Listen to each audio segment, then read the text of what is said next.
Les indices biologiques DR. L'AIUL. Service de prothèse dentaire.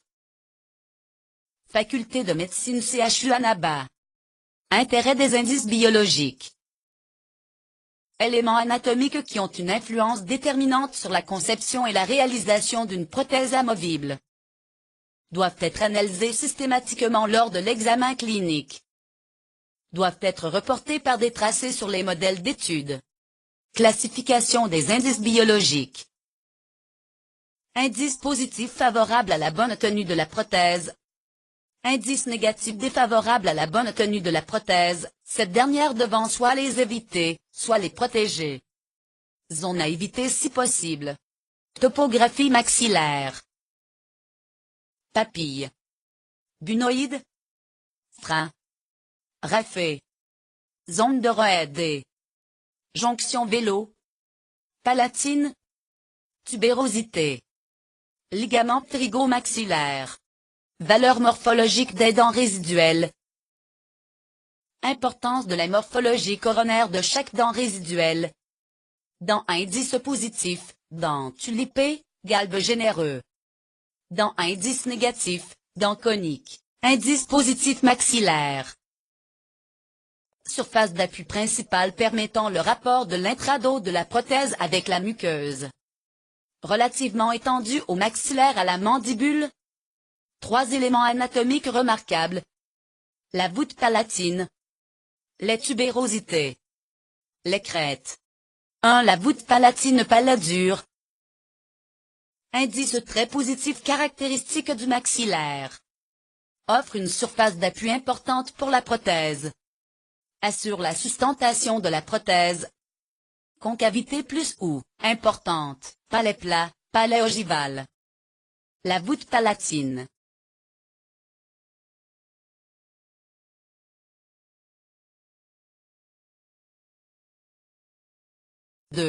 Les tubérosités.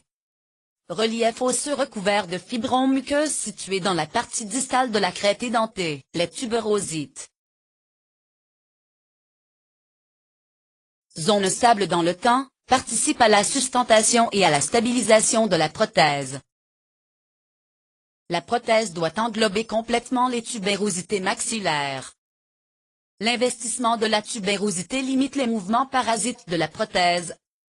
Mouvement postéro-antérieur, grâce à sa paroi distale. Mouvements transversaux à l'aide de ses parois vestibulaires et palatines. 3. Les crêtes. Leur appréciation clinique se fait par rapport au fond du vestibule, hauteur entre moins le sommet de la crête, ligne faîtière de crête, et la ligne de réflexion muqueuse, limite tissu fixe et tissu mobilisable. Formant lame de formant couteau. Peuvent se présenter sous différentes formes. Large, étroite, régulière, irrégulière, négative, formant U, formant lame de couteau. La texture des crêtes est importante. Leur palpation met en évidence le degré de résorption du tissu osseux et son remplacement éventuel par du tissu conjonctif fibron muqueux facilement déplaçable. Crête très favorable, haute plus de 5 mm, large, 8 mm, avec des versants vestépales presque parallèles entre eux. Crête moins favorable, hauteur et largeur réduite, les versants devenant de plus en plus convergents. Les crêtes édentées ainsi que leurs lignes faîtières ont une importance capitale. Pour la sustentation. Pour la stabilisation. Pour le montage des dents artificielles. La papille rétro-incisive.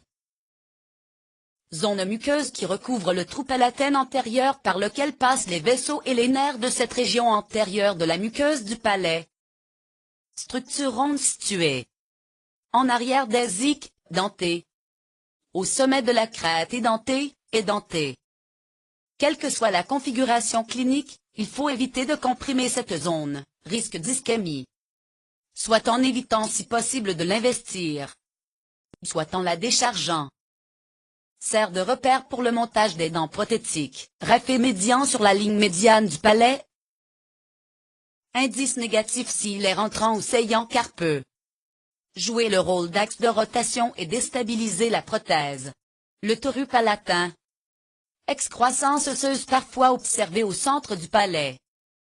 La prothèse doit être déchargée à ce niveau afin d'éviter tout mouvement de bascule. Exérèse chirurgicale possible dans certains cas. La ligne de flexion du voile. Limite entre la muqueuse libre du voile du palais et la muqueuse adhérente du palais dur. Les fossettes palatines. Repère anatomique inconstant.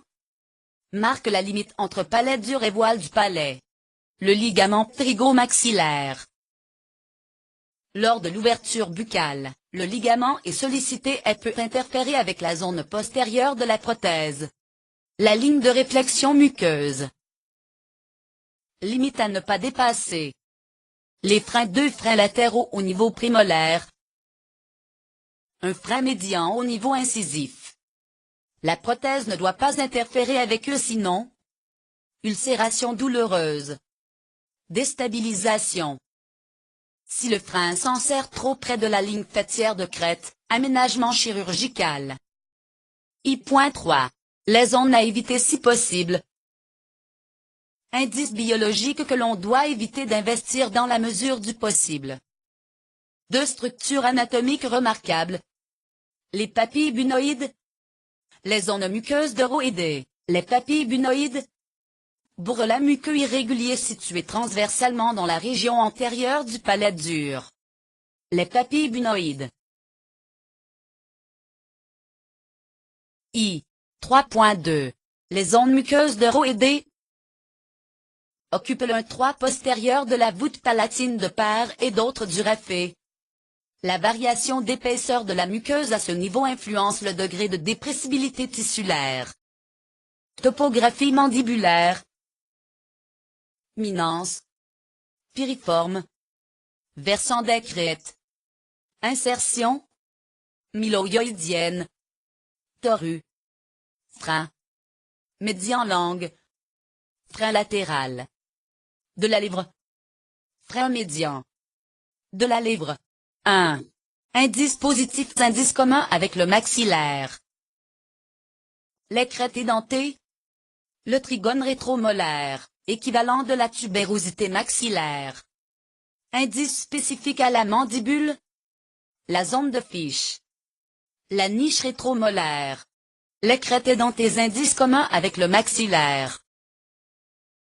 Résorption osseuse beaucoup plus importante à la mandibule. Cas fréquent de crête en lame de couteau. Le trigone rétromolaire.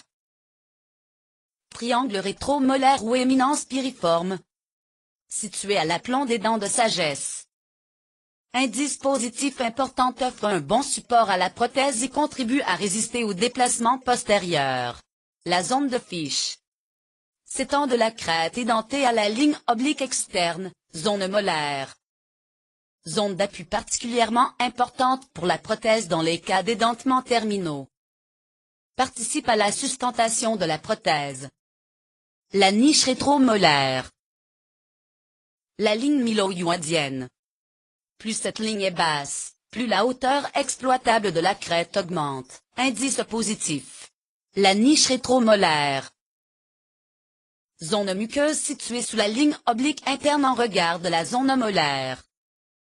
Dans cette zone, il n'y a pas d'insertion musculaire sur la ligne oblique interne. Il est donc recommandé de chercher à prolonger l'aisselle dans cette zone. Cependant, dans certains cas, la ligne oblique interne ne peut être dépassée car la contre-dépouille qu'elle occasionne provoque des traumatismes au niveau de la muqueuse. II. Indice négatif commun au maxillaire. Les freins, médians, latéraux. Le ligament pterygomaxillaire. La ligne de réflexion muqueuse. Les tories. Indice négatif spécifique à la mandibule. Le frein de la langue. La table rétro-incisive. Les freins médians de la lèvre.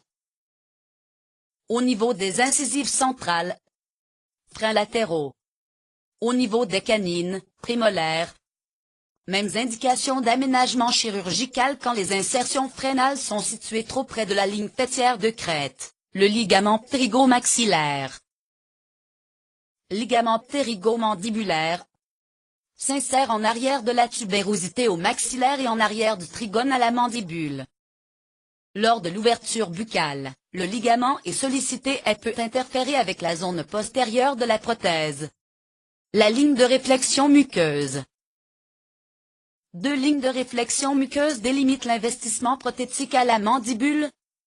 Une ligne de réflexion muqueuse externe, comme au maxillaire, qui marque la limite avec les tissus mobiles des joues et des lèvres.